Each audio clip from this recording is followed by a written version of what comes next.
As a new YouTube creator, there were three major issues I ran into in the first 50 videos. Here's how I solved them. So the very first one was using the iPhone 16 Pro Max as my camera, the DJI wireless mic, that's what the current setup is right now. And I was using the native camera app on iPhone. I wanted to start off and just get moving, make it as simple as a setup as possible. A few of the videos worked out fine, but there were a few where it was auto zooming in on my face. But the nice thing is, in some of those cases, it looked like a nicely edited video, like you typically see on YouTube, where there's some zoom in, zoom outs, kind of keeps you engaged to the video. But then I had some instances where it zoomed so far in, all you saw was this big face on the screen or just a giant mouth. And it would happen randomly. So for this one, I used AI, I used ChatGPT, I used Claude, I used Gemini, went through all these different back and forth conversations and how to resolve that and how to prevent that auto zoom. And it didn't happen, I think, in the initial maybe 5 videos or so, but then it became very common. And I don't know if it's me changing positions, being close to the screen. There were many solutions online. I tried everyone, various settings within the camera app, no luck. So I switched to the Blackmagic camera app. That one, it looks really overwhelming first time jumping into it, but that's like all types of software. But went down this path. I think Gemini got me to this path. But it walked me through all the settings to get set up, and that was the solution. So went from the native camera app to the Blackmagic camera app and completely eliminated that unnecessary zoom. I wish it would have almost worked and just didn't get a little too crazy, but there was no way around it. So I had to find a new solution. My go-to is AI, asking of ChatGPT, Claude, and Gemini. So that was the solution on that. Totally eliminated the unpredictable zooming in and out of the native camera app, which actually it turned out there's a really other huge benefit to making that switch too that I'll share here at the end that I didn't even realize, but it worked out for the best. So that was number one, the unnecessarily zooming in and out. And as you can imagine, it's crazy frustrating not knowing how to figure it out, but I imagine that happens to anyone and you got to kind of go down that path. So it takes as long as it takes to get that sorted out. Maybe that gives you some help if you run into it. The next one was, I just could not get the audio levels dialed in. It was probably the first at least 10 to 20, but I didn't want to slow down creating videos because that was my goal, to just get consistent and learn about all these different softwares. So I just kept moving. It wasn't completely really low, but it was low enough you need to turn up the volume slightly. So that was something that I wasn't aware of when you have a live video, and this could be one of your own or any video that you're watching. If you right click on the video and click Nerd Stats, a box will pop up and there's all this data in there about the loudness of it. So of course I screenshotted that, shared that with AI. I think now I've kind of gravitated towards Gemini. But actually, no, I take that before that. I was using Claude and ChatGPT solely on that loudness issue. And it kept giving me recommendations of making adjustments in the DJI mic. So adjusting the gain on the receiver and with the mics, and I was going round and round with this, probably adding too much gain to it, and just couldn't get it to work for nothing. It would not get that issue resolved. So then I summarized all the feedback that Chat gave me and Claude, put it into one big, hey Gemini, this is what's going on. This is what we're doing here. This is how we're trying to resolve this issue. And it directed me to make some adjustments within within DaVinci Resolve as the editor. Now I've been using iMovie to keep it simple, but it hit limitations as how granular these changes could be made. So I switched over to DaVinci Resolve, the free version, and of course, like anything, that thing looked more intimidating. Here I was comfortable using iMovie and then had to switch and learn DaVinci Resolve, but it walked me through these very granular, detailed settings, what numbers to look at, all these different things, and we got it dialed in.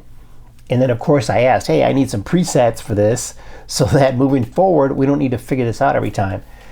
So of course, this is establishing some good workflows moving forward. So now I'm using DaVinci Resolve instead of iMovie. I'm using the Blackmagic camera app instead of using the native iPhone camera app.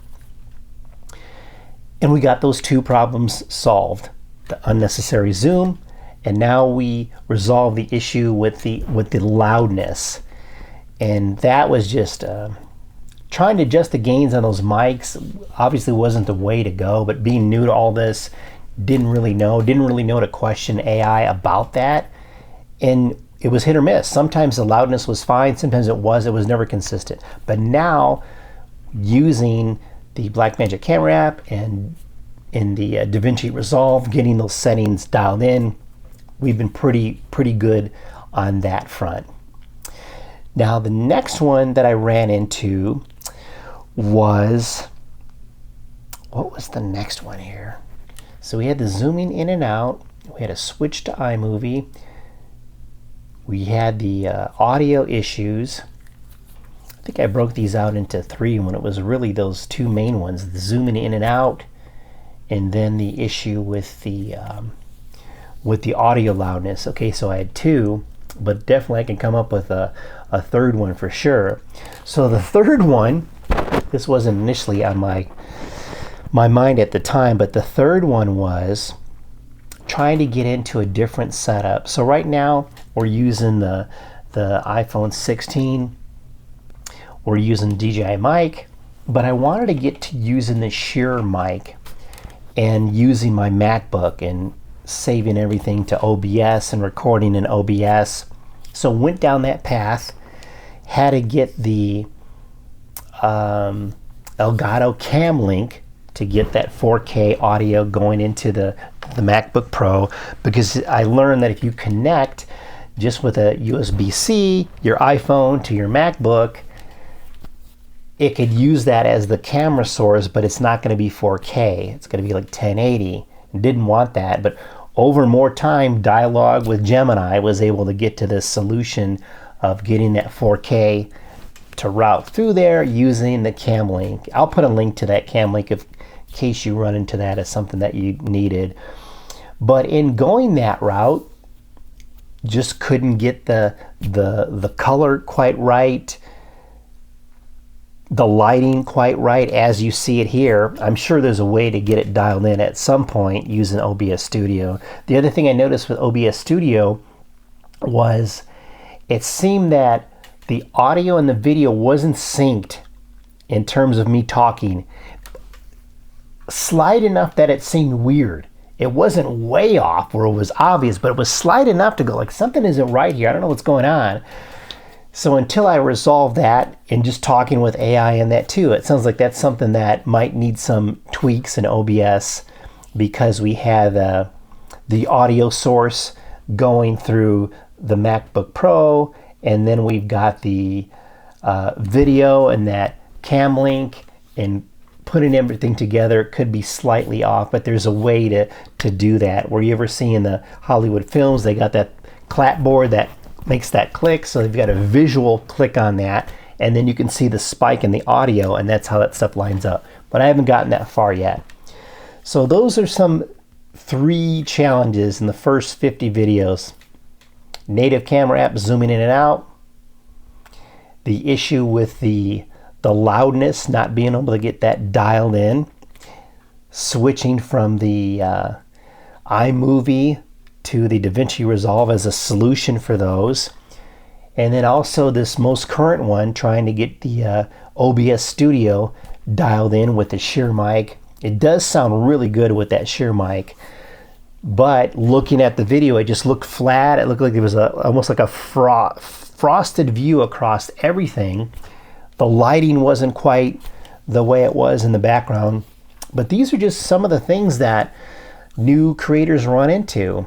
I haven't heard a lot of people discuss that, and I guess maybe because they're all so nuanced, you may start right out of the gate and everything works. Everything, whatever setup you go with, just seems to work right out of the gate. But I don't know, or maybe just people don't share that as much, or they're just so individual to the person and the setup and the computer and the phone and all those different things. But wanted to share that, and I think for myself too, documenting this, because I know somewhere down the road we'll be so far away from it that I'll forget how much of a pain point and a headache this was, and how it can really disrupt momentum. I still need to put together a video that maybe gets into a lot of these things over the first 90 days or so, but at some point I'll put that together and get that one out too, with problem solution, those kind of things, in case you run into anything like that. But those are the ways that I worked around it and solved it. And to be honest, I've had more luck with Gemini on some of these technical fixes. So that might be something you want to look at if you're just strictly using ChatGPT or Claude. But for some reason, it just seemed to work better for me there. And maybe it's like I said, maybe it's because we did all the legwork on those other platforms, summarized the troubleshooting paths we've gone through, and then had already seen those didn't work and those weren't the way to go. Boom, I proposed this new way. But sometimes that's just the way it is. It's going to take whatever time it takes. These are some of those growing pains that you start off with. I think sometimes we hear that, we're aware of that. It's not just going to be as easy as maybe it appears, but then as you get into this, these things just start popping up and they're completely new, definitely new for me, and you just have to work through these and find a solution. But for me, definitely having the AI as a partner to discuss these things has worked me through those, and worked me through at a pace much faster than just doing Google search queries. So keep that in mind too.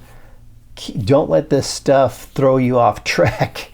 Just keep moving forward. If you have a good system set up that works, keep momentum going with that, and then you could always get some of these other setups in place, dialed in, and then get them plugged into your workflow as well. Have an amazing day. Thanks again. We'll talk soon.